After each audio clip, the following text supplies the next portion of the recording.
ትዳር ከመያዝሽ በፊት መጀመሪያ ስነ ስርዓት ያዢ። ለሴት ልጅ ከምንም በላይ ስነ ስርዓት ነው የሚቀድመው። ቆንጆ ስትሆኚ ውለሽ ብታድሪ ስነ ስርዓትና ትህትና ከሌለሽ ምናልባት ጋብቻ ሊኖርሽ ይችላል። መቼም ግን ትዳር የሚባል ነገር አይኖርሽም።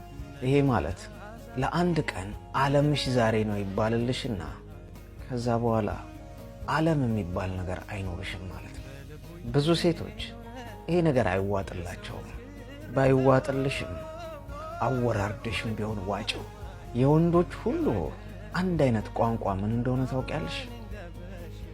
ክብር፣ መደመጥ። አዎ ወንድ ልጅን አፈቅርሃለሁ ስትዩ ከምትዩ ይልቅ ብታከብሪው፣ ብታዳምጪው፣ ብትታዘዥለት እመኚ እንዳንቺ ያለች ልባም ሴት በእሷ አይምሮ ውስጥ እዚህ ምድር ላይ በጭራሽ ልትኖር አትችልም። የሚያሳዝነው ግን አብዛኞቹ ሴቶች ይሄን ለማድረግ አይፈልጉም። ሚስት ሳይሆን ባል ነው መሆን የሚፈልጉት።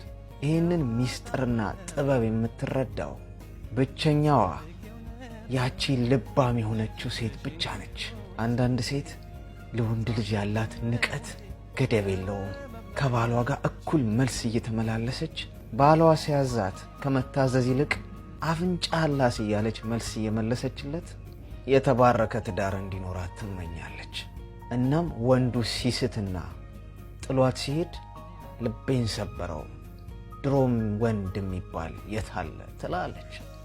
የትኛውም ወንድ ማግባት የሚፈልጋት ሴት በጣም ቆንጆ የሚያስደንቅ ውበት ያላትን አይደለም፣ የምታዳምጥና የምትታዘዝ እጅግ ትሁት የሆነችዋን ሴት ነው። ኩራትሽና አልሸነፍ ባይነትሽን ትተሽ እንደዚች ያለችዋን ሴት ለመሆን ካልሞከርሽ መቼም ቢሆን ትዳር የሚባል ነገር አይኖርሽም። ቢኖርሽም በጭራሽ ሊጸና አይችልም። አዎ እያሞገሰ አይዞሽ ከሚልሽ ሰው ይልቅ የኔ ቃሪያ በሚጥሚጣና ሰናፍጭ ጣል ጣል የተደረገባት ትንሽ ለብለብ የምታደርግ ወንድማዊ ተግሳጽ ይጠቅምሻል። በነገራችሁ ላይ ኮመንት ላይ ሙልጭ አድርጋ የምታጥረገርገኝን ሴት ካያችሁ በትክክል መቼም ቢሆን ሚስት መሆን የማትችለዋ ሴት ያቺ ሴት ነች ማለት ነው።